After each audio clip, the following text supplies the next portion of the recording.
Yes, sir. Wagwan, Wagwan. This is the Sports Time Zone. Yours truly in the building, Brother Noomsi, aka Playoff Noomsi, because this is the playoff. So Playoff Noomsi is in our building right now. You like that, Diesel? That's what's cracking. I got my mans in the building, all my boys. Before we even get started, though, make sure y'all hit that like, that share, that subscribe. We got 4,500 and something subscribers on the way to 5,000. Y'all get us there. Help us get there. That's what we do. We the only sports podcast that brings you not one, not two, but three different generation of sports takes, current events, and music takes. So make sure y'all support the movement. I got my guys in the building. None other than the one and only, the incomparable one from the D, representing the D, the 313 in the building. My man, the incomparable Diesel Greasel. What up, though? What up, man? It's been a minute, man. Been a minute. Because we had tornadoes and shit, bro. So I'm glad to be back, bro. It's good to have you back as always. If y'all don't know, this is the funniest man on the internet and off the internet. Y'all make sure y'all check him out. Professionally Black. He is on YouTube. He's on all platforms. He got a viral video right now that's on TikTok. So y'all might want to check that out too. Holla at him. Now, without further ado, also, I got my man, the myth, the one and only ATL representative. Atlanta stand up, the 404 or 678 or 770, whatever you choose. My man T Will from the ATL podcast in the building. Thank you for joining us again, my brother. Glad to be here. Thank you for having me, man. Glad to be on with such an illustrious panel. We got my man from the D. What up, though? What up, though? My man, Q the Beat down in Q the Beat. You know what I mean? And H-Town, Texas in the building. My producer, Q the Beat. Holla at the people, Q. What's good? And we got Brother Noopsy down in Miami, man. So 305 in the building. Y'all already know. Dolphins, Heat, Hurricanes, everything Miami. We turn up here. Yo, I got to make sure I shout out all the people that show love to us. Yo, shout out to KE Creations. They do graphic. Yo, y'all see the shirt I'm wearing? Y'all see this Black Excellence right here? Black Excellence. With the three, for the first time, 3 Black women won medals in all of the gymnastic competitions last year in the Olympics. So I had to kind of capture that moment on a shirt. KE Creations, holla at them. They will get you any kind of graphics you want on a shirt, bras, drawers, socks, headbands, whatever it is you're looking for, they got you. You want your baby daddy face on a sock? Go ahead and do that, ladies. You can do that. You want your baby mama on the back of your t-shirt? You can do that too. Holla at KE, they'll get you right. Man. Also, Q the Beat. If they ain't did so already, tell them how they can reach us on IG. Tell them where they can holla at us. Yo, hit us up on sportstime_zone. That is sportstime_zone. Hit us up. That's what's up. That's what's up. Yo, we got some dope topics. As y'all know, this is our Thursday out of bounds edition of the Sports Time Zone.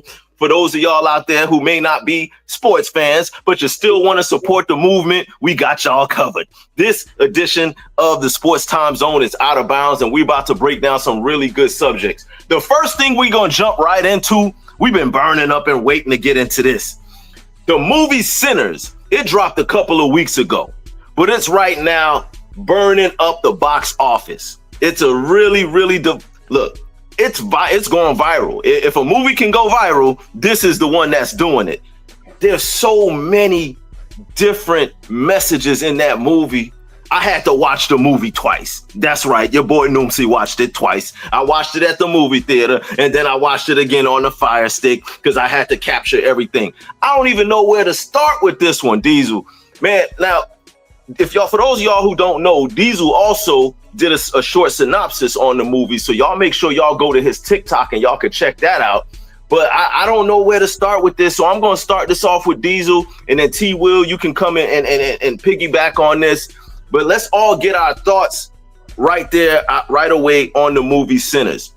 First thing that I'm going to say before I throw it over to Diesel is there was so much symbolism in the movie. it basically depicted music industry. It kind of foreshadowed what was to come in the movie industry. The movie was set in the Jim Crow era. I believe it was like what, the 30s or the 40s or something like that. Yeah, it was the 30s. Okay, but so many innuendos foreshadowed the conditions in the state of where we are today. I'm gonna start with you, Incomparable One, Diesel Greasel. Just give us an overview of the movie and kind of share with the people here on the Sports Time Zone what you said when you made your clip about the movie and uploaded it to TikTok for those who haven't seen it yet. Go ahead and give the people a little bit of your feedback on the movie. I opened up with it's the best black vampire movie since Vampire in Brooklyn. I had to let them know. A lot of niggas was talking about, but Blade was dope, but Blade wasn't a black vampire movie. It was a movie about a black vampire. It's the difference, Right. So the movie in itself, man, first off, shouts out to Ryan Coogler. Michael B. Jordan, the whole cast, because it was a phenomenal display of blackness, and it was so many parallels that you alluded to. I learned a lot from the movie. I learned that you can't trust light-skinned women. You learn that, even though I kind of already knew as a two-time divorcee, I kind of already knew, but it didn't hurt to have it reinforced. I learned that Asians been extracting money out the hood for a long time. You know what I'm saying? The first place these niggas went when they got some money was to the Asian stuff. I learned that you can shake a white man's hand and make a deal with them, and them niggas still will come back and try to steal what they just sold you. I learned that a dark-skinned woman will pray for you, and it could possibly save your life. I learned that the church will not always support your craft, man, but you got to stay true to who you are. I learned that you can't never let a vampire into your crib because that's when shit goes wrong, And I learned that it's power in music. You know what I'm saying? It's power in music, and we got to take control of that power. I learned that when you got talent, it always attracts the wrong type of people. My favorite part of the whole movie was when they asked Remick if he was in the Klan, and he was appalled. Keep in mind, this is a white murdering vampire. They asked him when he's in the Klan, he was like, "No, sir. We believe in equality. We just believe in good music." So the fact that a vampire was appalled when they asked if this nigga was in the Klan lets you know how shitty the Klan is. You know what I'm saying? And last but not least, man, you can't never trust a nigga that ain't cornbread. Nigga that ain't cornbread will let you down, bro. I learned that in Cornbread Earl and Me. Some of y'all old enough to remember Cornbread Earl and Me. They kill cornbread. You can't trust a nigga named Cornbread, man. I'm a pass it to my man T. Wills. I know we got a lot to unpack on this one, man. Oh yeah, yo, T. Will, man, Diesel, he said a mouthful with that, and we're gonna circle back to Diesel because I know he got more on that, and Yanni, we're gonna get her opinion. But T. Will, give us your overall synopsis or your breakdown of what you got out of the movie.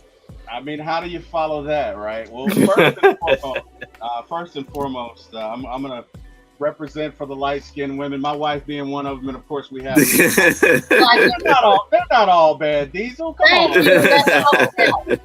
They're not all bad. Okay. He's scorned. He got scorned. Yeah. He's got scars, right? It's okay. It's okay. You know what? I'm not gonna cry. I am gonna cry. His next one will probably be light-skinned as well. You never know. You know what I mean? You got the third time's the charm. The charm, Diesel. You never know, right? Hey, I'm 0-2. I can't lose 3 in a row. I can't lose 3 in a row. All right, so a couple of things. One thing that I loved about this movie is that if you close your eyes, you really forget that Michael B. Jordan is one person playing a twin. His performance is so great, and their personalities are so distinctly different. It is easy to forget that this is one person playing a twin.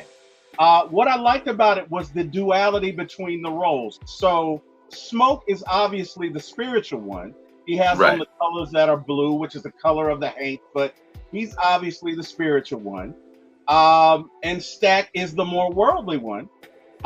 It's interesting when they pick up the cousin and they go to pick up the truck and they move the tarp back, there's a snake there, right? And what this represents to me is it's a harbinger of things to come. It's foreshadowing, saying you guys are about to face, because I mean the snake represents the devil, right? You guys are about to face some treachery. This is what's going on. And what's interesting is that it takes both of them to kill it, right?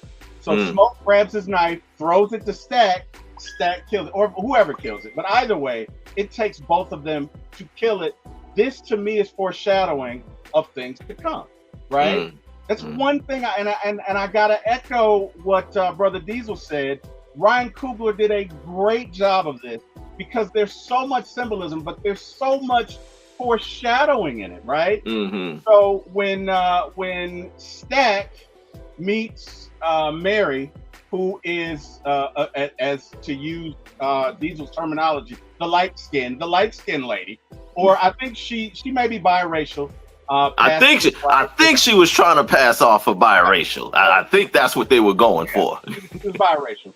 But anyway, when she says to him, he basically comes to her and she comes to him and says, "My mother died. We didn't see you at the funeral. We waited for you. You never came back." And he says, "Yeah, we just used your mom, and we didn't really care, and you need to leave." And she says to him, "Go to hell." Now, a couple of things are going on here. In the 30s, it was illegal for a black man to be seen talking to a white woman. They used to hang you for stuff like that, right? So he's trying to say, look, I understand what you're saying. He doesn't mean what he's saying, but he's trying to get her on the train. She's in love with him. So, of course, she's all in her feelings. And she says to him, "Go to hell." And he says, "I'll save a seat for you." Yeah. And spoiler alert, they both end up getting converted into vampires. So this, again, is foreshadowing, right? More foreshadowing, yeah. More foreshadowing. What I loved about this movie, and what is readily apparent to me, is the whole premise. Music is such a focal point on it, right? And in the beginning, they say there are some people that the music that comes from them is so pure, it transcends time and space, right? And this is true. And what's interesting, and I'm going to throw this out to the panel, to everybody who's seen it, there's a scene in there in which Sammy, the guy with the guitar, and really the main protagonist, is playing his music, and we begin to see people from different times, different eras, different eras come in there. Let me ask you guys a question. Did you notice something about how they interacted with the other folks in the juke joint? And I'm talking about the folks that shouldn't have been there from different time frames. Did you notice something about the interaction? Well, I'll say this real quick, and then I want Yanima to chime in too. I did notice that. What I took from that, and I may not have gotten what you're alluding to, but what I took from that scene was all of the different generations of music, but they all were meshed together and came together. I thought that was a really good example of the way artists today sample so much of the music from the earlier generations, earlier decades. Like there's songs that came out before we were even born that are being remade. They're rapping over songs that were used for tap dancing back in the day. So there was that. African drums, they took it all the way back. They literally went all the way back to the African roots. Then they came up to the 30s, to the 40s, and they brought it all the way up to 2000, where you even saw women up there twerking.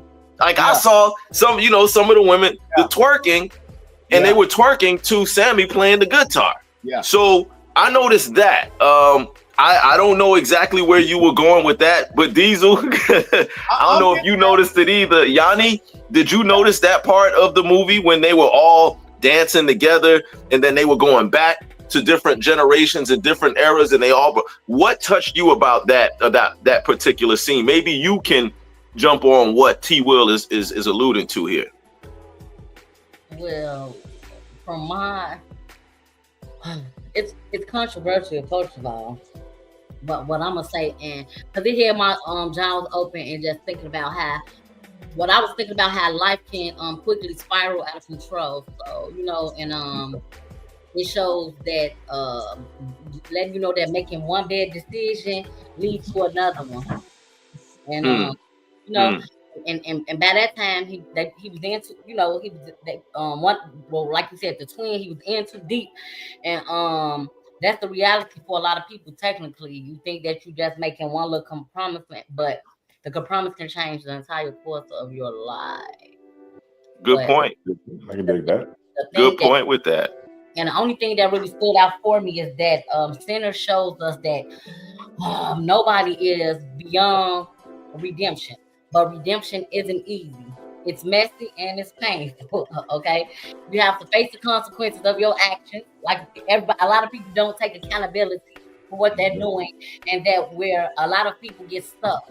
They want the forgiveness without accountability. What I said again. However, they want the new beginning without letting go of the old habits.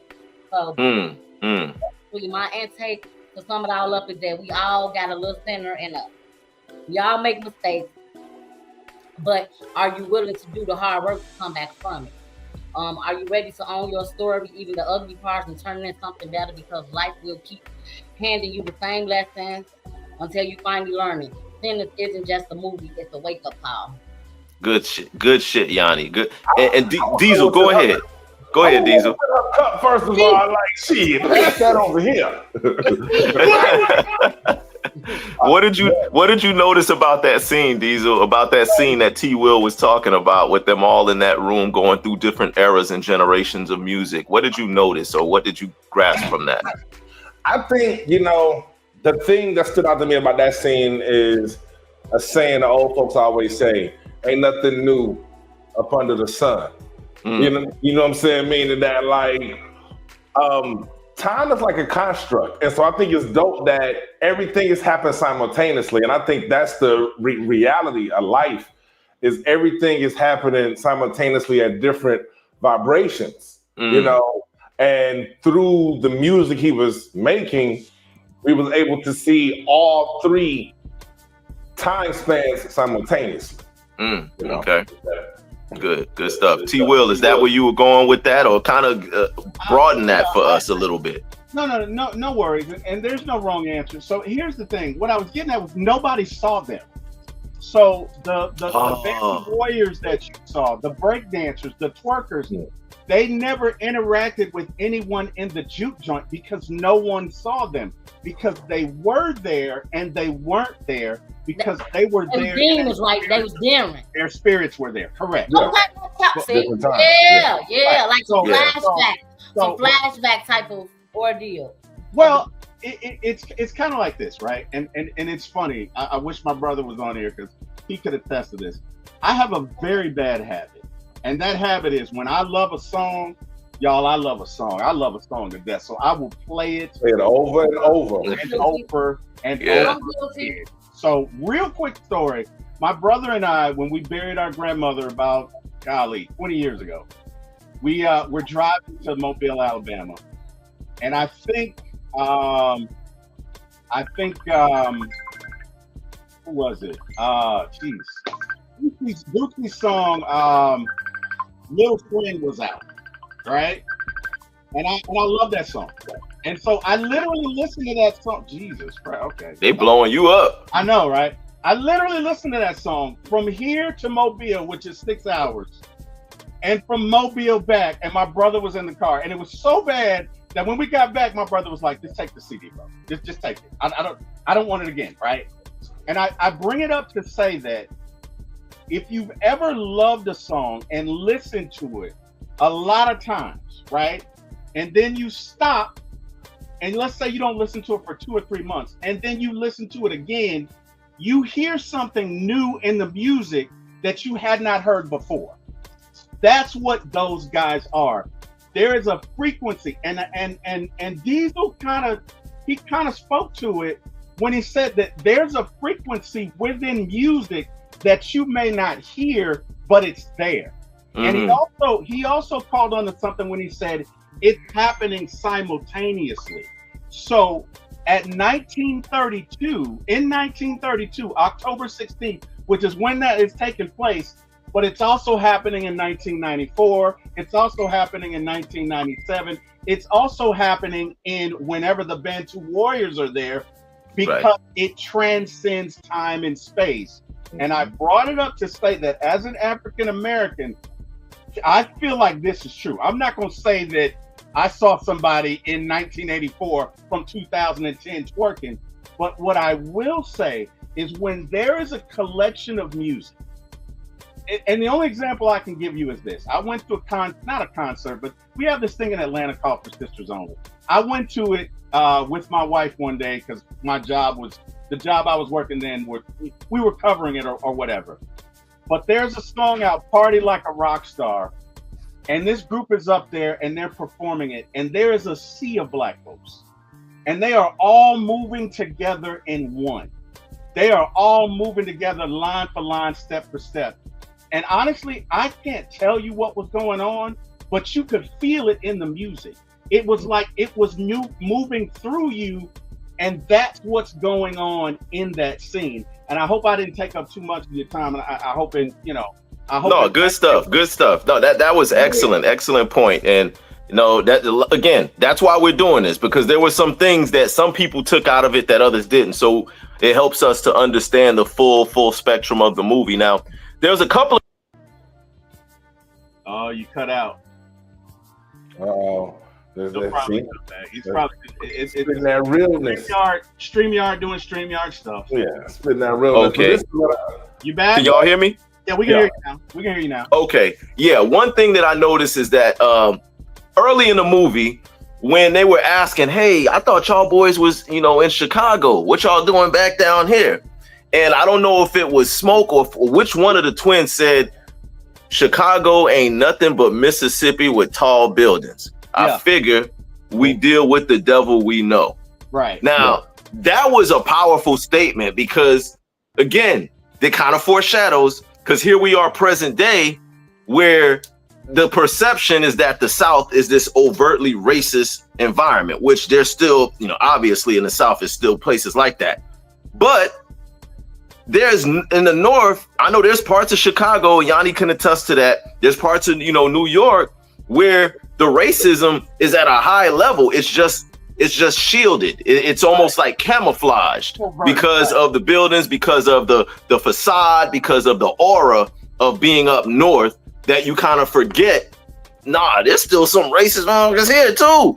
And and that was one of the things. Another thing also was when they were in the truck and they were telling a story about when I believe one of the brothers said he was locked up he was locked up with somebody else, and they started playing their music for the police, and the police took them around and started making money off of them, basically pimping them with their music. Right. But they were able to make enough money to where they were able to do their thing. One of them, he said, my man, he spent all his money on booze, and I spent mine, and he was supposed to get a train ticket somewhere, but then the Klan got a hold of him, stole his money, beat him down, hung him, and then made up a story that he raped a white woman and killed her husband. Right. Foreshadowing to today. You have African American successful people that make it to a certain pinnacle. They get their money.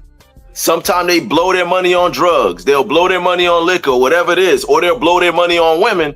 And do we not have a current scandal right now have we heard several scandals of African American men having some type of abuse or assault, or being allegedly accused of assault of other demographic of women, that they immediately cancel them? Yes. I think that was a symbolism for cancel culture. Not only that, and it was also holding a mirror to a lot of these young artists. When artists get paid nowadays, they get the bag. Like, these record labels will give these artists so much money, but then they use that money on foolishness. They go and buy chains, they go and buy cars, they go and buy watches, they put it like, for example, like, go ahead, Deez. How you was talking about Delta Slim, and his friend that got hung, and they accused him of being a thief, and they took the money back from him. So basically, anytime a black man gets some wealth, it's a wealth transfer back to white America. So I made a post about Shannon Sharp the other day, and it was like, you know, they used to just come and pull a Black Wall Street and burn down your shit and take all of your money. That's how they used to steal black wealth. Now they just use a woman to accuse you of sexual assault and take all of your money that way. But it's the same agenda, the wealth transfer. As soon as you get it as a black man, they found a way to transfer it right back to a white family. Exactly. And I want to ask Yanni a question, because this part right here that I'm going to get into was very telling for our women and all the sisters out there. I know we got a lot of sisters that watch the Thursday show. So y'all sisters, y'all can chime in on this too. Or not just sisters, you know, whatever nationality you are. But I'm talking to my sisters on this one. There was a scene where Cornbread was in the field working with his wife was next to him, and they're in the field working. And which one was it, Smoke or Stack? It was Stack. Okay, and Stack says to him, you know, basically Stack come up talking crazy to him. Right. And Cornbread says, hey, well, don't you see that my wife is sitting here? You know, watch your mouth talking to me like that. And Stack was like, well, F your wife too. Yeah. And he says, and Cornbread bucks up like, okay, I'm going to protect my wife. Now I'm protecting my woman here. Now you talking crazy to her.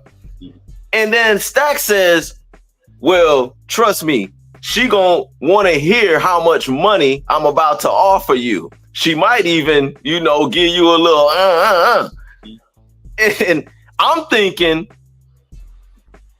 Cornbread goes crazy. Cornbread is like, yo, what you say? Like Cornbread is approaching him. I'm thinking the wife would be appalled. But what does the wife say? How much money you talking about? Right. Now, snapshot that, Yanni. She in the cotton field, my nigga. I get it. Okay, so is that symbolism also to our sisters today who do some unmentionable things? Let's look at Meg Thee Stallion. We talking about Glorilla. We talking about the female artists of today that use sex in their music to exploit themselves. And then there's always a righteous brother or some conscious brother that comes along and is like, nah, sister, you don't need to be doing this to yourself. And they like, boy, gone. Where the money at? How much, I'm looking at that, Yanni, and I'm saying, is there something to that? Like to a point where some women don't even want to be protected if they can get a bag out of it. Like, is the money more important than their own self-respect and self-dignity? That's where I was that's what I got from that scene. I don't know if any of you brothers did, or Yanni, if you got that from it, or did you just see it as just another scene in the movie? Exactly, Tierra. Well, the thing is, it's just like different shows for different folks. Like, not all women, I can't speak upon. I can kind of speak upon us women and take up for us, but as far as just like each woman individually in the world, that's impossible because everybody thinks differently. Some people morals are different. Like I was going to say, you do have the ones that's the bed chasers, the video victims, not the shade, the bottle girls and the what you call that, the paparazzi little women, the fans. Ones that be chasing the parties and stuff, and then you do have the hardworking women. And it's not that we don't want the men to protect us or to provide for us. It's just sometimes we get so used to providing and protecting our own selves. It's kind of either a little different or not just different. Like some people just have a hard time with accepting things, but I don't think all women is just because I'm not about. Just about no money. So it's about both for me.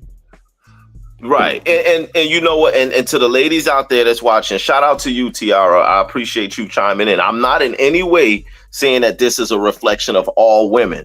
I'm only talking about the female rap artists that we see today and the type of music they make and how some brothers are standing in front of it saying, no, this is not how we want our sisters to be represented. And those same sisters moving them aside and say, no. This is what I say to that though, man.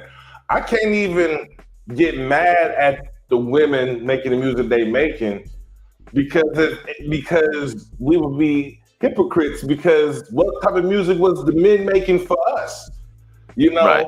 And so it's like, you know, and so like we was targeted. Like we had music that made us look down at our women, call them out their name, all this and this and this, and our women danced to it. Black men was being targeted with that type of music. Now, black women are being targeted. And it's the exact same play they ran in the 90s, but now instead of black men making music for black men, it's really black men writing the music for black women. That's negative fucking music. And, you know, it's the same thing. Like, we did the same thing, you know? Good point. So like the same way we led by example to get them to this point, we got to lead by example and get them out, you know, but, you know, it's rough because they don't realize they're being targeted because it's like the first time the black woman is being targeted with this type of tool. You know what I'm saying? Okay. And so they just think it's about liberation, this and that, but nah, they being targeted. Okay, I think that's fair. And T Will, so this last little scene, I want to run over this and then we can move on to our next topic because I see time is getting ahead of us. I see that too, Tiara. Let's not forget Little Kim, Foxy Brown, Trina. Yes, I agree that it didn't just start with this generation. It came a little bit earlier. One thing that I also noticed that was symbolic in the movie was when the quote unquote hates or the vampires came knocking at the door. It was very telling that they could not come in unless they were invited in. Not only that, once they were invited in, they basically turned, it was like an infestation. It's like once one get in, then they contaminate one person, they contaminate the next person, they contaminate. And then before you know it, now some of these people that were contaminated went out and now they're dancing in circles with the hates. Now, there was a scene where the hate was doing some kind of Irish music. I don't know what that was that they was dancing to, but I mean, they were into it. And you could see some of the former African Americans that were in the establishment that came out to actually be one of the hates. They were into it. I mean, they were like, oh yeah. And like they were charged up and into it. What did you pull from that message there, T Will? Did you get anything out of that scene? Did you see any symbolism there? Am I off base? What did you get from that? Okay, well, you're not off base. I mean, we could literally talk for hours. I know, and I'm trying not to. It's a 1 hour show, and we're already 30 minutes in. So yeah, the symbolism. The hates are actually demons. These are vampires. Okay. So what's her name? God, the love interest of Stack, and forgive me, I cannot remember her name, but she is also essentially a voodoo priestess. And right. When she first sees the way that they conduct themselves, she naturally associates this with haints, which are basically folks that are demon possessed. However, these are not demons, these are vampires. Now, I know exactly where you're going. I'm not going to go there here, but I know. Yeah, no, I understand. I just wanted to, throw little sprinkles in there. No, I did see it. You can kind of juxtapose a lot of what's going on today with African Americans and being in our current bubble, and certain groups that come and say, "Oh, we'll help you if you do this." These guys over here are bad, but these guys over here are just as bad. I think that's where you were going. I'm not going to exactly. I did see that. Well, it was obvious. I think that Remick, who is the vampire, is also a. I think the Africans were the griots. I forget what the Irish were, but he is also, for lack of a better term, a musical instrument. So music can flow through him as well, which is what is going on when you see all of the vampires And I'm not gonna lie, when they put that beat to it, I was kind of caught up in it. They done hypnotized you. T. Will, you done got hypnotized for a quick minute. They put you in that trance. You better check. You better watch yourself. Eat some garlic, T. Will. Eat this clove of garlic. Let me see what's going on with you. Yeah, I'm gonna have to do it. But the point is that he also has this gift. The problem is because he's a vampire, he's dead inside his own body. And the reason he wants Sammy's gift is because it will act as a conduit to his ancestors. Now, something else that nobody has touched on is the fact that so much of our, and I would say folk that look like us, melanated folk, of our music has been co-opted and branded and remixed to the world. That essentially starts with us. I think that's a big part of this film. But I want to ask you one last question and then I'm done.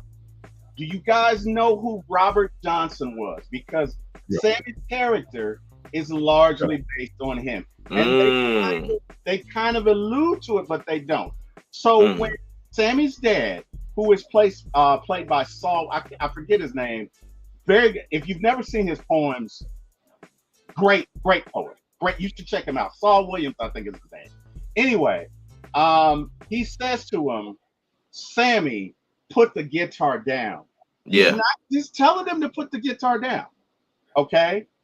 Because Sammy's character is based on Robert Johnson. And if you know anything about Robert Johnson, the legend says that when Robert Johnson initially started playing guitar, he sucked. He was terrible.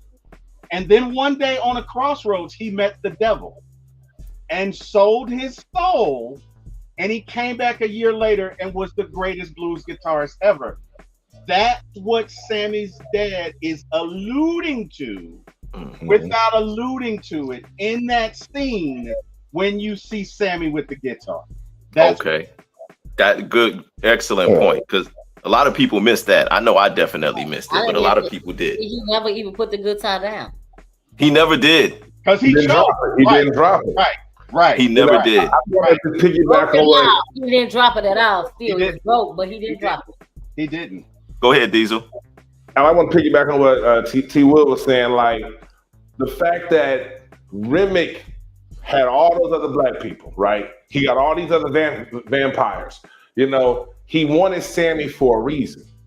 You know, because like he wanted the music that was in Sammy, but more importantly, they wanted to be able to channel the ancestors. You see the type of damage he could do with access to all of our generations, all of our history, all of our knowledge. He basically would have been able to get any black person that he wanted through that music, because we can't resist the music. You know, the music is in us. It's like if someone is playing a chord that's the perfect sound of your heartbeat, it's going to pull you in because you're locked in, you know? Right. And so, yeah.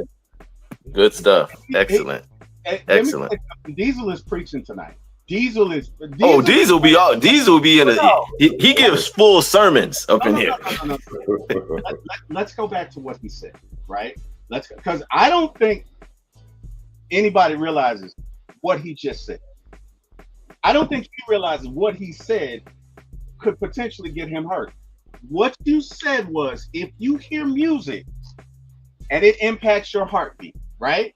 You said that, right? You guys know that about 70 years ago, the key of music that you hear music now is different than 70 years ago. Why? Because it's off by, I want to say 0.3 degrees or whatever. But the music that we hear now causes us to be anxious, causes us to be agitated, causes us to be violent. The music from 70 years ago in that key is calming. Yeah. And as a matter of fact, you can look it up on YouTube. So when he says this was 100% right. Yeah, he's spot on. Right. He is. Yeah. Absolutely. And to your point, Diesel, you definitely feel a difference in the energy of the music today versus before. But I got my producer Q to beat in my ear telling me we got to move on to the next segment. So this next topic, I want to start off with Yanni on this one though. I can't wait to hear what Yanni got to say about this. So in this next segment, we talked about this a little bit on last Thursday's episode of Out of Bounds, but none of you guys were here with me. So I want to run this one back. And I believe Cue the Beat, if you can, in the background, go ahead and cue up that clip that we had from last Thursday's Out of Bounds segment.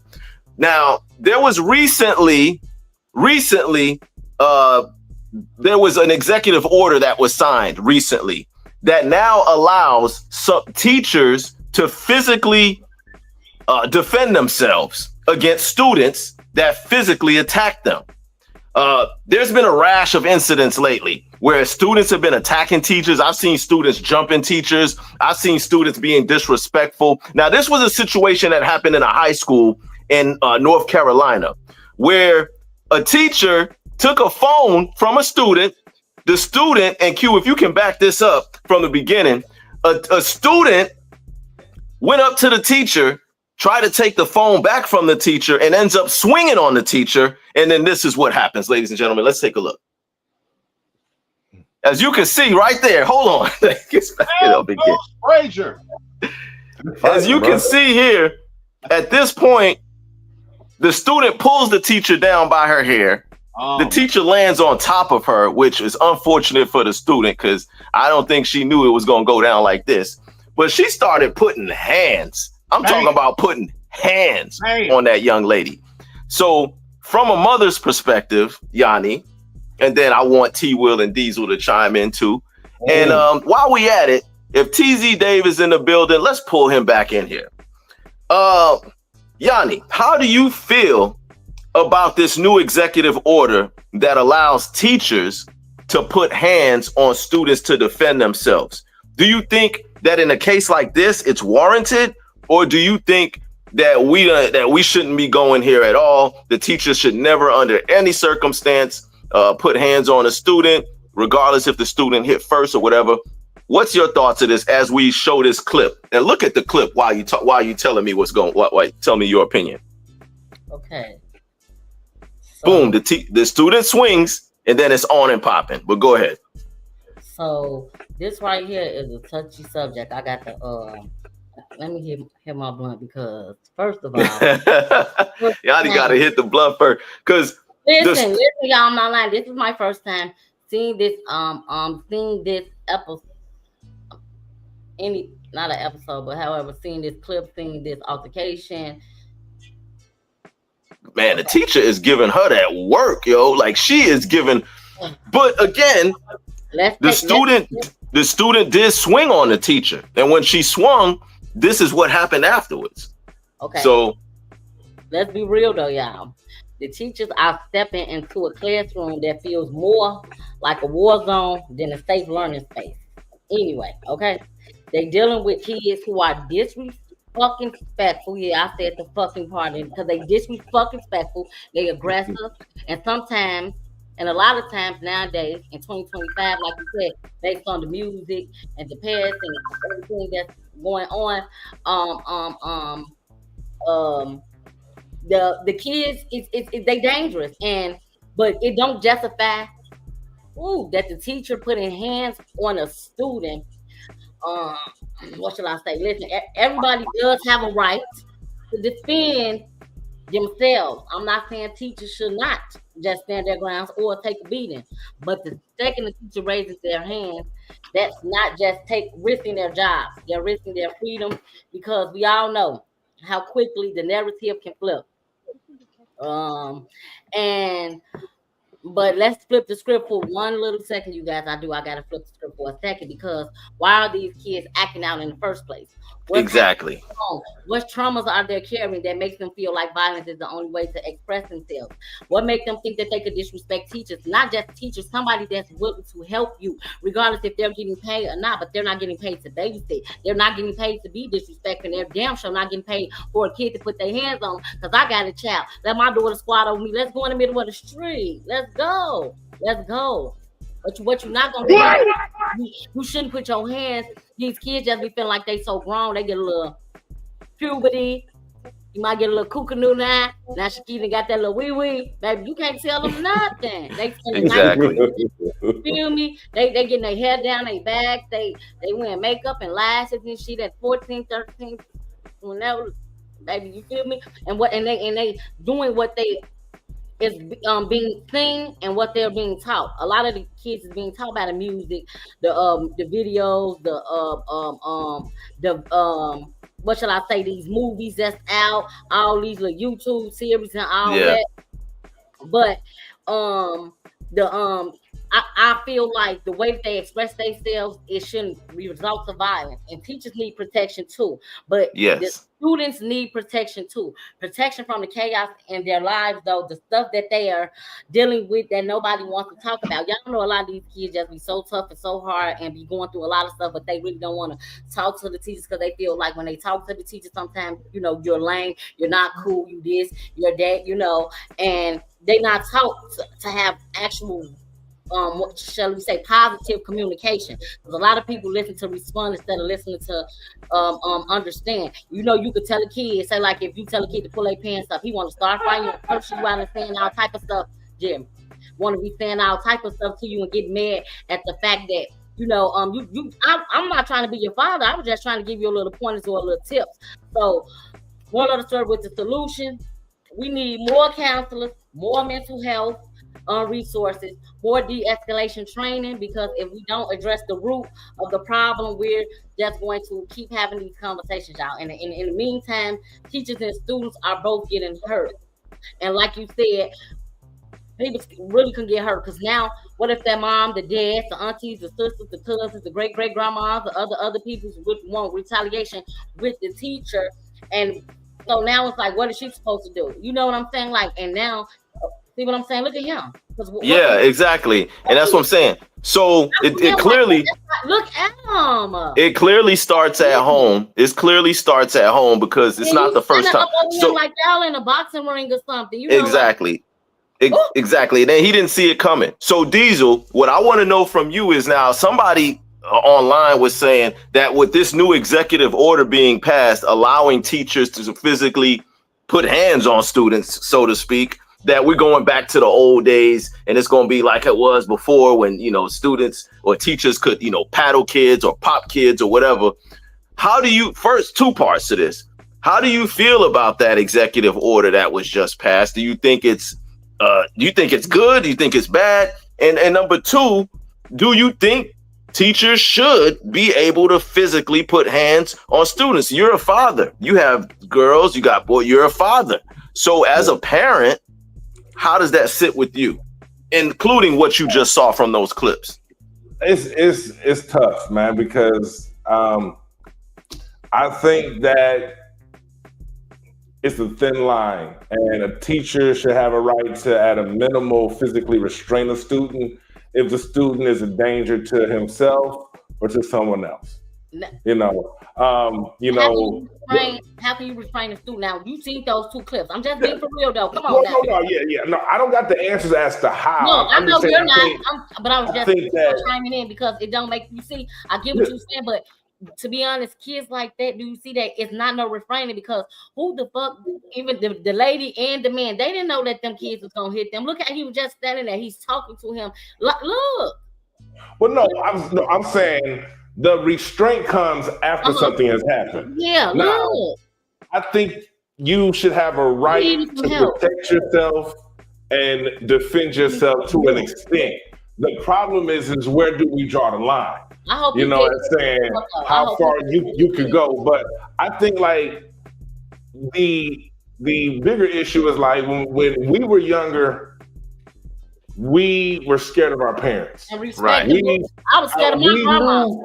That is like, we felt like our parents was crazy. Like we legit felt like, nigga, my mama crazy, and so I can't do that dumb shit because I'm gonna have to deal with this crazy person. No, not just one crazy person. Don't forget. Not the kids. The whole family. You got to deal with your mama, the daddy, the auntie, your grandma, your great-great-grandma, your other auntie. Don't let you have a godmama. Back in the day, baby, you get your ass whooped 17 times for one fucking thing. Like, wait the fuck minute. I just got my ass whooped. I don't give a fuck. They gave you a whooping. That's my turn. And I think really the only leverage that we really have as parents is I'll fuck you up. Like that's really the only leverage. And the child has to understand, like, hey, I love you, but if you ever think that you're gonna fuck me up, I'm gonna fuck you up. And Now, I think that's the bigger issue is the parents. I don't even think the teachers need to be able to defend themselves. I think the parents should be subject to criminal charges. It's a real easy fix. Your child attack a teacher, your bitch ass going to jail. It is what it is. Okay, But we about to lock you up. You about to get hit with some real fucking fines because I bet you fuck your child up then. Okay. I bet you figure out how to get your child in line when your livelihood is being jeopardized. Okay. You figure it out. You feel me? Good. No, good point. Hold on a second, Yanni. Hold that thought for 1 second, Yanni. I'm gonna let you jump in, but I do want to get TZ Dave, and then I want T Will's opinion too. But Yanni, I definitely need to hear what you're about to say because I could tell it's about to be some fire. I could see it in your eyes, so I already know. So TZ Dave, what we just got through watching here was a clip of a teacher taking a phone from a student. The student got mad, went to try to get the phone back from the teacher, swung at the teacher, and then the teacher just went completely ham and just beat the brakes off that little girl and dusted and disgusted her. Then we saw another clip of a boy, just walked up to his teacher and swung on his teacher, stood over him and just started just beating the brakes off of him. TZ, you are our representative for Generation Z. That you're the youngest person on this panel, so you're a lot closer to these kids' age than we are. But my question to you is, what do you think about that? Do you think teachers should be allowed to physically put hands on students to defend themselves? As somebody of your generation, how do you feel about that?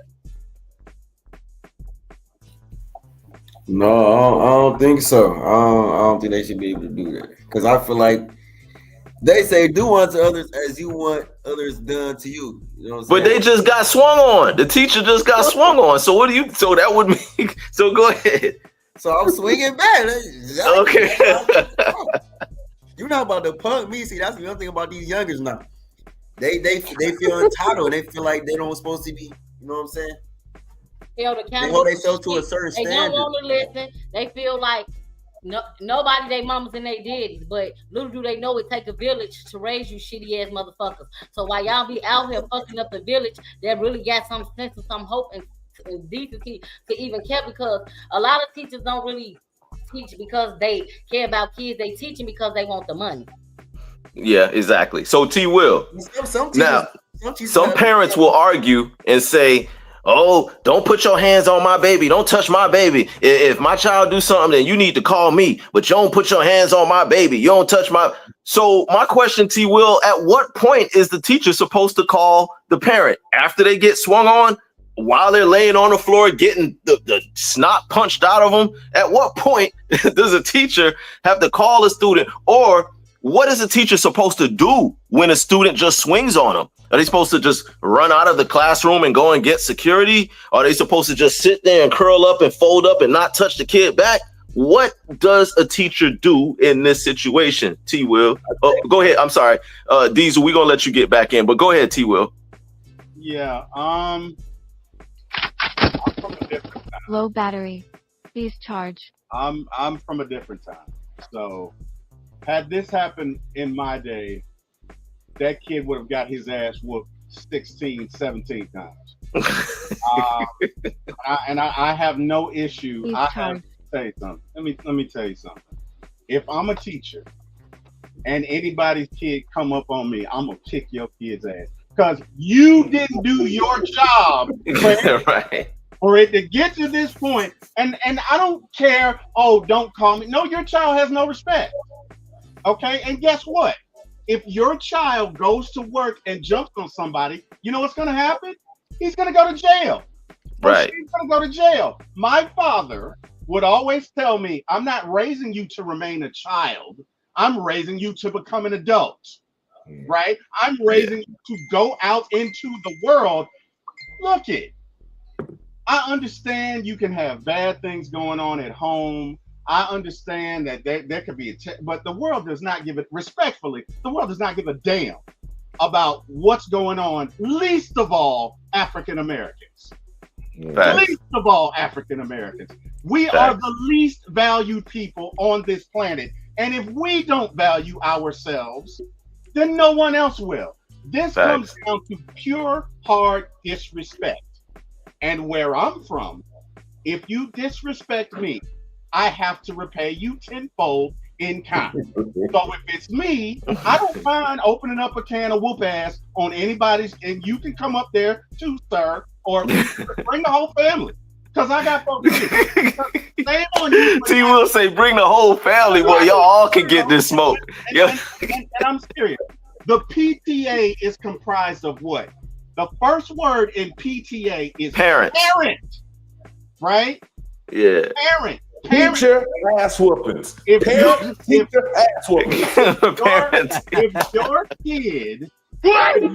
send your kid to school without having manners, that's your fault.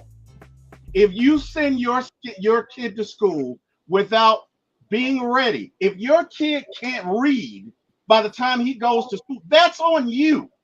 Okay? You know what I did my entire third grade year, my summer? I did my times tables all summer, second grade, going into third grade. Why? Because we had to know them going into third grade. Parents need to take accountability. You are responsible for what your kids do. Now, I don't agree with sending a parent to jail because somebody's kid did some dumb shit. You want to send the kid to jail? Fine. You made the decision. You sit your ass in jail. I have no issue with that. What my issue is when we take this attitude of, oh, don't touch your child. Your child better not touch me. Yeah. Your child better not ever put his freaking hands on me, because I promise you, I'm going to change his life and yours. And I'm not saying, I'm not saying I'm some bad dude. I'm 54 years old. I can't fight no more. But the bottom line is, this is disrespect. And the issue with these kids starts in the home. It didn't start here. This is a lack of, because what you do in the school, you're going to do it at home. On some level or another, you're going to do it at home.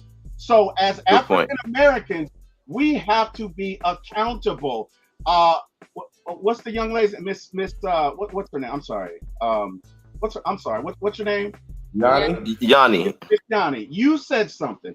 You said being accountable, and you said some folks want to apologize, but they don't want to pay the piper. They don't want to have to be accountable. And you said a lot there. Look, for every action, there's a reaction. And in my mama's house, and my mama and my daddy's house, if I would have done this, my parents would have beat me for two reasons. Number one, what my daddy would have said is, boy, and he would have said it just like this: when you leave this house, you represent me and my wife. You represent our name. Don't get out there bringing shame to our name. And secondly, the fact that I disrespected adult, my mother would have kicked my ass. My daddy would have kicked my ass. My uncles would have kicked my ass. When I went to see my grandmother 6 months later, she would have kicked my ass. And this is missing in today's society. Yes. My soapbox. Yes.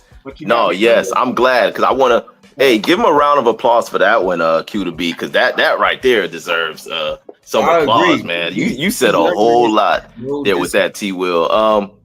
And yeah, and just to kind of wrap this topic up, and then we're gonna jump into the next topic, the last topic here. Well, we got a couple more. We're gonna try to squeeze them in real quick because we getting short on time. But that's the thing. Back in the day, what T Will just said, back in the day, when a student would disrespect an adult, or a kid would disrespect an adult, the parent would come down on the child. It's like, you never disrespect an adult. That was just a no-no. Like, it was immediately, we listen to the adult, then we listen to the child, and whatever don't add up, okay, either way, you was not supposed to disrespect that adult. But now, today's parents, as soon as something like this happens, they immediately justify what the kid did. Right. Like, well, my baby wouldn't have did that unless you did something first. You know, or hey, my child won't say that unless you start. So you must have did something to make my child. Instead of going to the child and implementing that respect, you just don't see that anymore nowadays because these parents think their kids are holier than thou. First of all, the parents are much younger now. I mean, you're dealing with parents that are basically just fresh out of high school themselves, or just not that far removed from it. So they're still thinking like a child.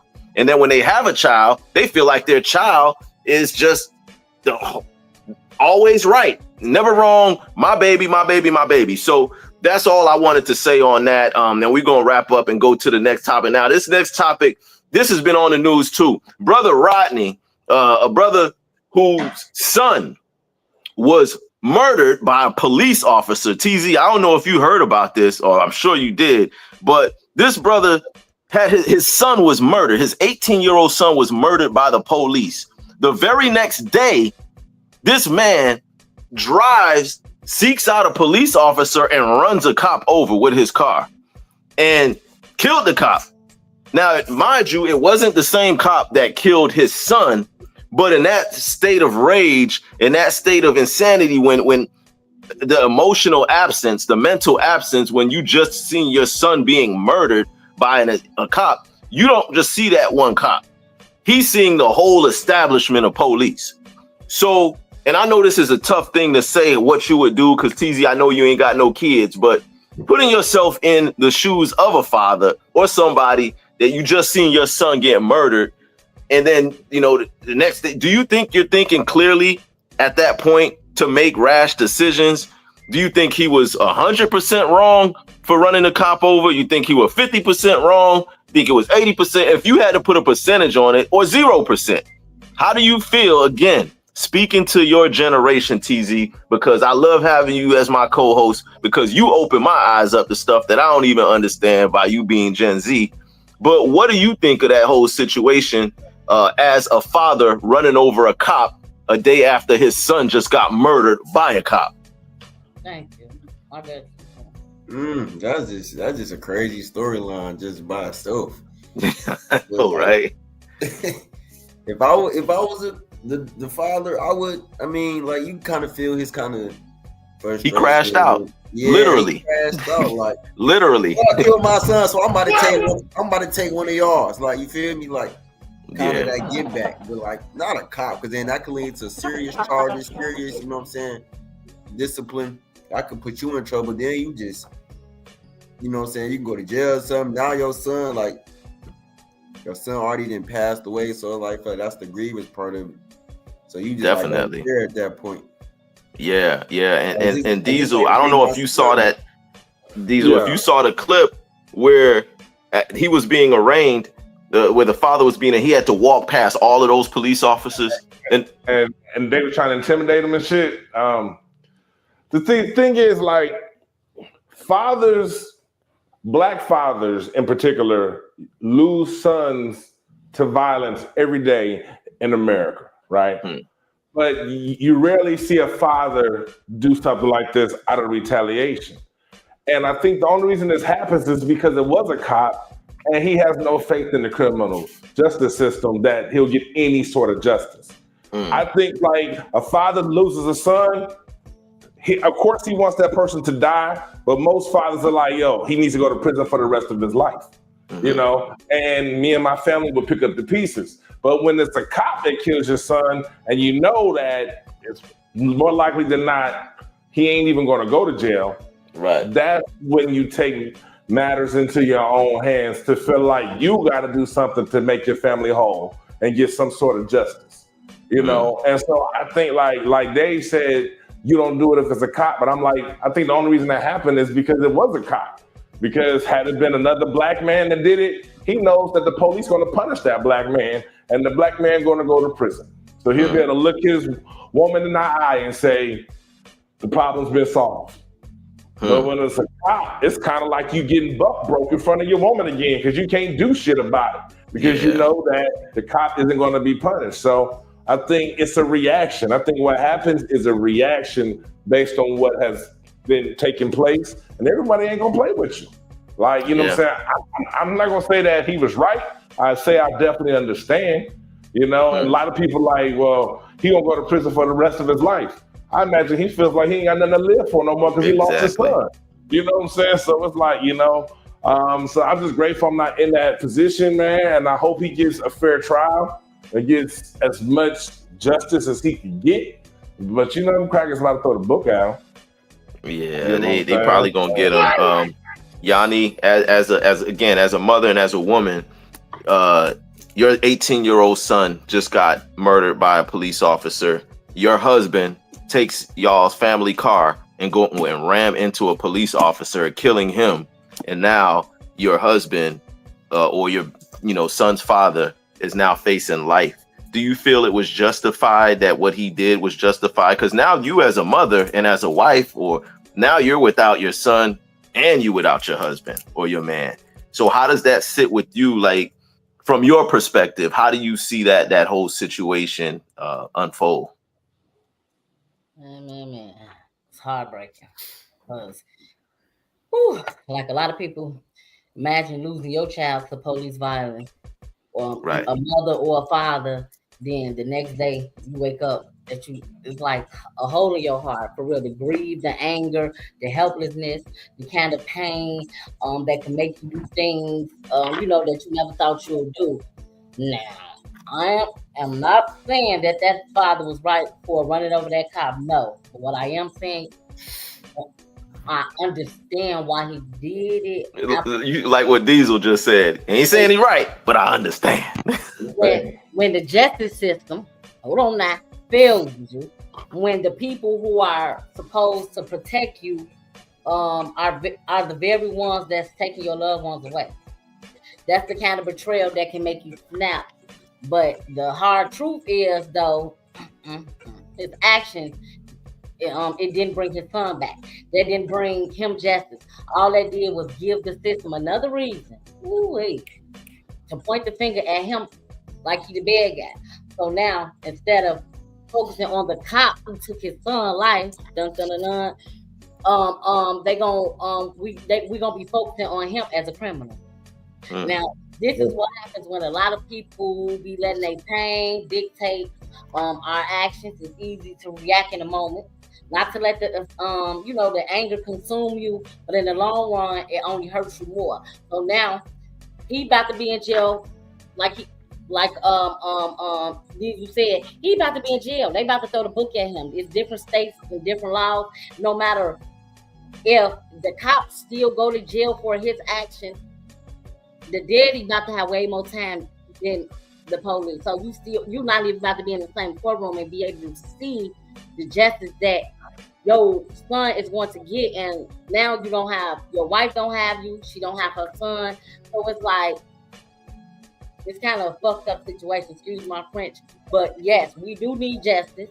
And we also need to find ways to channel our pain into power, into organizing, into demanding accountability, into making sure that the next father don't have to bury his son, which, as y'all know, it's bittersweet, because ain't nothing about to change, ain't shit about to get easier, shit gonna get worse. These kids need to stop being so fucking rebellious sometime. And I'm not saying, because we don't know the situation. I definitely don't even know the situation at hand verbatim. I wasn't there, and I don't know really what happened. All I know is like the clips, and now the news, like what we see now. Oh, the father, he the bad person. You see what I'm saying? Like at first it was, the father, the police killed the black boy, and then 24 hours later, the daddy then killed the damn police, the deputy. However, the retired deputy sheriff. Yeah. And that was even a sucker ass move anyway too, because that man didn't have nothing to do with that too. So now you just hurt an innocent family for your actions and your anger and your emotional crash out. So I do feel some type of way, because he should have thought smarter, and you didn't even go and let the justice system play out. You never went to court to see what the fuck they was gonna do, if that makes sense. Like, I could see if they went to court and they just let this man scot-free, and then the man that you ran over was the man that killed your child, baby. You gonna have a little fence with that, but you just killed the innocent man, so he deserves to go to jail too. Both of them, though. It's not no win-win. Both of them need to go to jail. Okay, and I want my producer Q to beat also to chime in on this, but real quick, T Will, and to what Yanni was saying, do you think that when something like this happened, that the father had time to really process or make a rational decision, or can we say what? I mean, it's easy for us to say what Yanni just said. Okay, well, it wasn't even the cop that did it. He should have sat there and waited and let the justice system play out. He's got this rage in him after just seeing his son get murdered at 18 years old. Not to be being funny, you supposed to be at home with your wife, with your family, cuddling. You know what I'm saying? Like, because of course it's going to be a long process for therapy or healing, grief sometimes never heals, never gets over, but healing is a process. However, that's what he should have been. How you just feel like you out just, what the fuck, you done head to a little Fifth of Casamigos or Don Julio or something, you just with Cinco de Mayo on your mind or something, because I just don't get it. What was the purpose? So T Will, what's your spin on this? And again, I know none of us have been in this position. Just like Dave said, like it's just a crazy situation all around. But looking in hindsight, what's your take on the situation? Well, first and foremost, I want to send prayers to all the families involved, to the father that lost his son. I can't imagine that. I have 3 children. I'm not even going to entertain a reality like and to be honest, I hate it when we say, let's put yourself in that situation. Words have power, and I don't want to see that happen to anybody on this podcast. Now that I met you guys, I think you guys are great. So I'm not even going to say that. What I will say is, number one, hey man, I just want to pray for the father that happened. Obviously, the man was in pain. It's his son, right? Yeah. And obviously, he had no faith in the system, and it could have been for good reason. Now, we don't know what happened. Like, was the shooting justified? We just hear, okay, it's a young black man. We don't know what happened. And to be honest with you, I haven't researched it. But at the end of the day, the man's son lost his life, and obviously, he couldn't deal with it. So you know what? He took matters into his own hands, right? Here's what I hope we learn from this. And I'm going to say this and be quick because I know we got to go. My father used to say all the time, he who cannot protect himself does not need to be protected. And I never understood that, Brother Noomsy. I never understood. It didn't make sense to me. And he would often say it at times when something like this happened. And the other year, I'm 54, I'll be 55 this year. It occurred to me, he's talking about us as African Americans, right? We are the least valued commodity on the planet, yet we are the richest in talent. Everything flows through us. All of the trends, all of the music, all of the style flows through us. But we don't capitalize on it. Why? Because of our own self-hatred. You want to stop stuff like this. We need to start building our own communities. We need our own banks. We need our own police stations. We need our own schools. Because guess what? If you can attack this problem fundamentally, you have a shot of backing away from it. Why does this not happen to Asians? Because they have their own communities. Why does this not happen to other ethnicities? I'm gonna be real careful. We are on YouTube. Why does it tend to only happen to black and brown? Because we do not have our own ordinances. We don't have our own communal structure. Yes, we have black churches, but that's it. Until you can have a black bank on the same corner as a black school, as a black police, you won't have any power. At the end of the day, money and revenue is power. And what do? Somebody spoke to this. I believe it was Diesel. What do we do with our own black revenue dollars? We give it to everybody else. For every dollar that we receive in our community, only 10 cents comes back to us. Nobody else does that. And until we do, we will continue to end up in scenarios like this. So yes, it's sad, but I'm looking at it from a 360 worldview. You have to attack the root cause. And the root cause is if you cannot protect yourself, you will not be protected. I hope that didn't offend anybody, because I didn't mean it for that. Amen. No, amen. You said a whole lot. Good stuff. Q the beat. You want to add in on this before we wrap up with our last topic? Oh no, that was it. That was fire. Okay, yeah. Everybody was spot on. All right. So for our last topic, we're gonna breeze through this. The gracious fairy plug mother Yanni Ma enlightened me on a situation that I don't know not much about. Apparently, a sister named Cash Doll. I don't know if Cash Doll is she. TZ rapper, probably know right? who. From TZ. Detroit. She's a rapper, right? I think she's a rapper. Cash Doll from Detroit.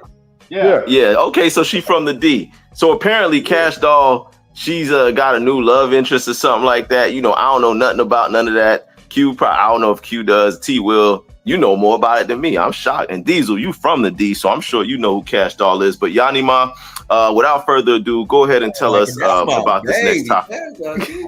Oh, TZ said that's his baby. So talk to TZ about what's going on there. Yeah. Okay. So y'all, let me lighten it up a little bit. Since we've been talking about so much different controversy and all that. Yeah. Cash Doll and her new man, y'all. What? His name is Zadarius Smith. He an NFL defense ends for the Detroit Lions. Okay. However, though, social media been going crazy about TZ's little crush. Social media going a little crazy. Everybody got something to say, and it's like folks, forget that the lady grown, and she a grown woman, and she could date whoever she wants. The controversy was some people been saying to a little because her baby ain't even one yet, and she done moved on and all this other stuff. It's like, how much longer do you have to sit and wait for disrespect, or if she feels like the relationship wasn't adding value no more?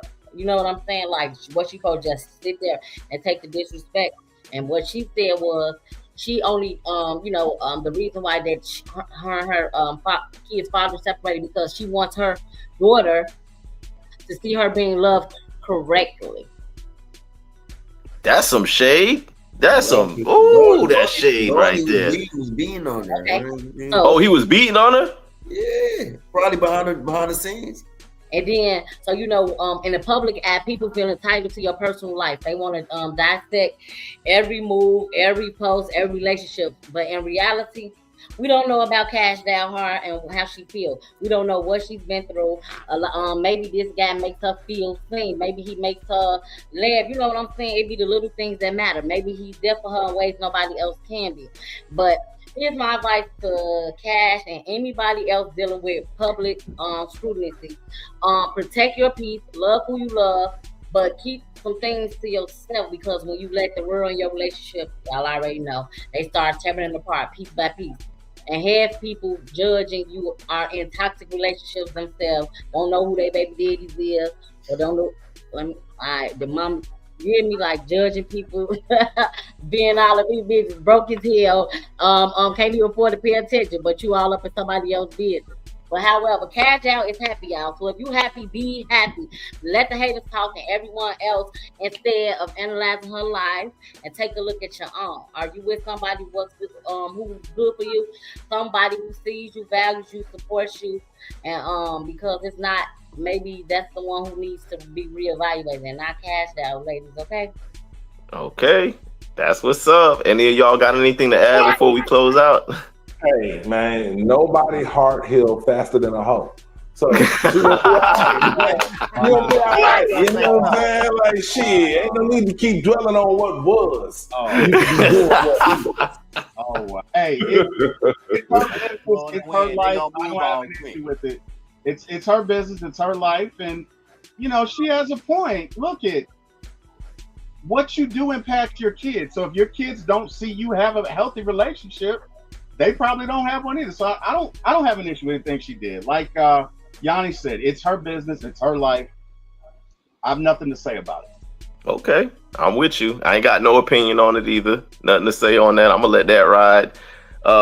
Man, if nobody else got nothing on that, we're gonna go straight into our 2-minute turn up. This is the segment of the show where we just do our last little 2 minutes. We give our last little piece We way over on the time.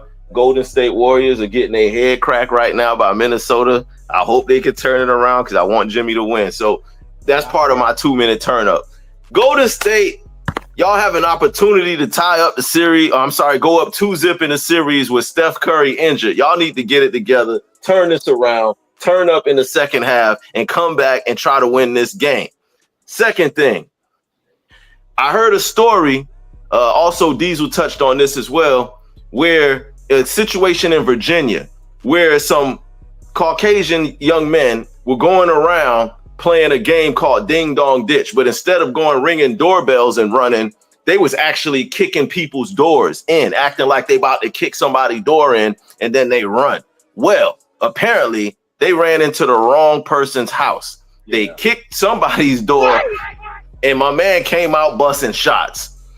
He hit a couple of kids. One of the kids passed away, and now he's no longer with us, but the man has now been charged with murder. He's been charged with murder. Now, he's an African-American man, so there's that. Just kind of makes me wonder if the tables were turned, how would this look if it were African-American kids going around kicking people's doors at 3 o'clock in the morning and a homeowner of a different ethnicity fired shots and killed the African-American child? Would that homeowner be facing murder? I don't want to live in a world of what ifs and how it would go, but like Diesel said in his clip, I don't think it would go the same way. I just pray for the families. I pray for the homeowner that he does get justice. I pray for the family of the victim. And this is a lesson to y'all kids. This is a lesson to the Gen Z, TZ's generation. Y'all doing all of these viral pranks that y'all seeing online, and y'all going around, y'all going F around and find out. In the words of my boy Diesel, you going F around and find out. So hopefully y'all can get that together. Lastly, I got like 30 seconds of my 2-minute turn up. So lastly, I just want to say this whole agenda of the women calling men sassy, men calling women manly to tear down, and it's only in our community to tear each other down, is just contributing to the destruction of us. We got to stop that.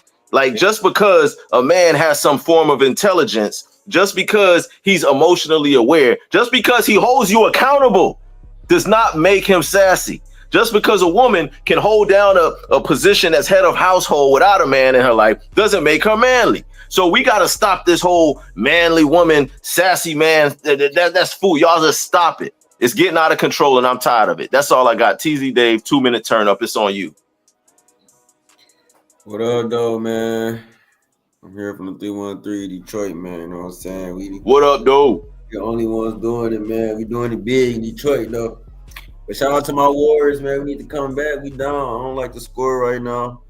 See what I'm saying? We got to get right, get back in that bag. Shout out to all my people out there that do that. Yeah. Go ahead and fire up for your boy. That's what's up. Appreciate that 2-minute turn up, TZ. Yanni Ma, Fairy Plug Mother, 2-minute turn up. What you got? Oh, man. Y'all know I'm sad because we're about to departure from my brothers from another mother. And I only get to talk to you guys on Thursdays, which is fine. It's fine. It is fine. Nah, we gonna change that. Yeah, y'all. It's time for us to turn up. Before we close out, we gotta listen. Tonight we talked about a little bit about what redemption, about defending yourself, about dealing with pain and finding love. But here is the thing that's real. Life gonna test you. It's gonna throw us a lot of curveballs, betrayals, losses, and heartaches. But guess what? We still here. You still breathing, and as long as you got breath in your body, we got the power, guys. For real, we do. We definitely have the power to bounce back. Stop letting your past hold you hostage. Stop letting other people's opinions keep you playing small.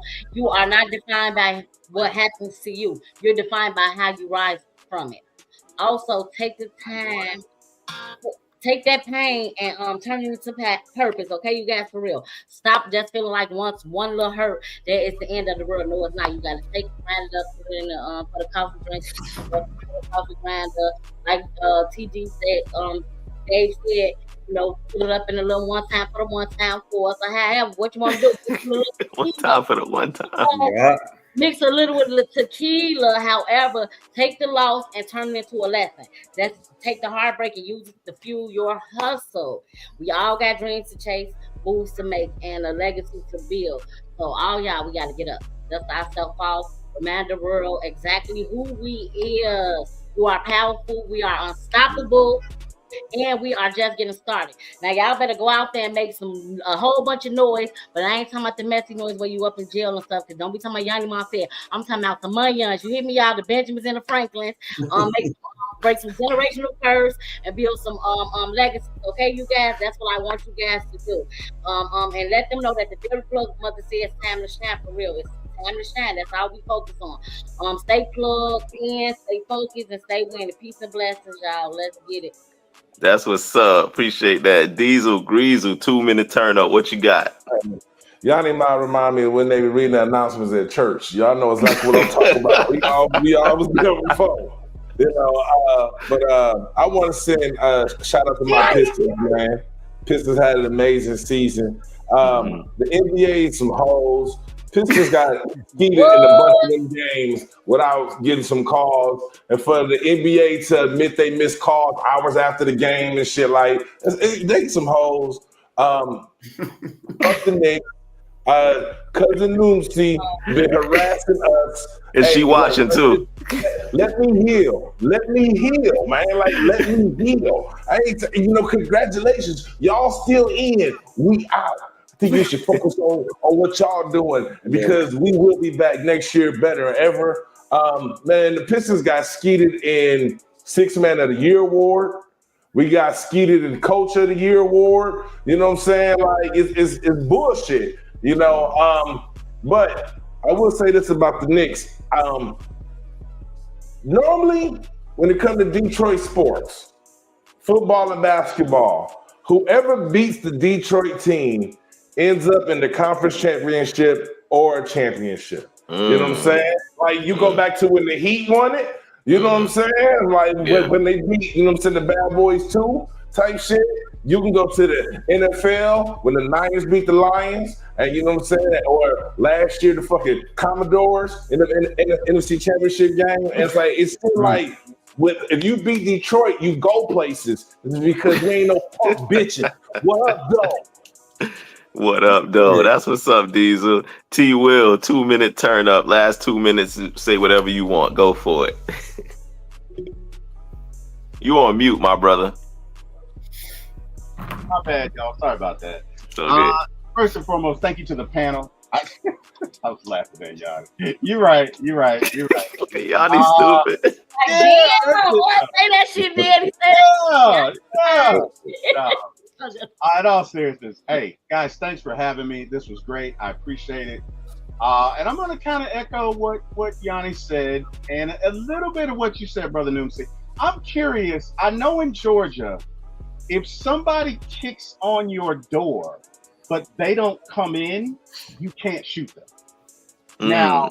Now, if they kick the door in, you can unload the clip.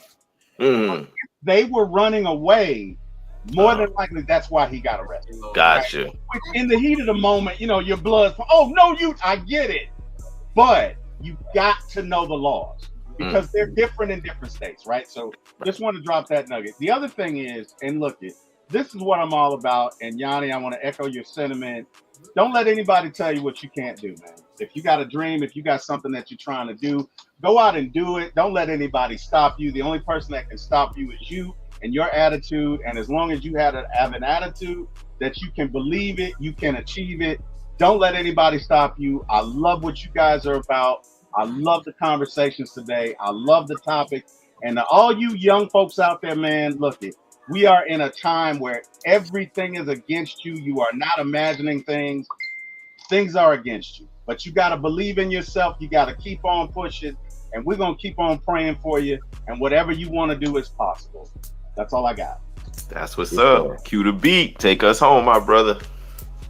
Appreciate everybody coming out, man. Y'all, let's get it. I ain't really got nothing to say. But enjoy y'all night. Thank you for coming out. God bless you. Good night.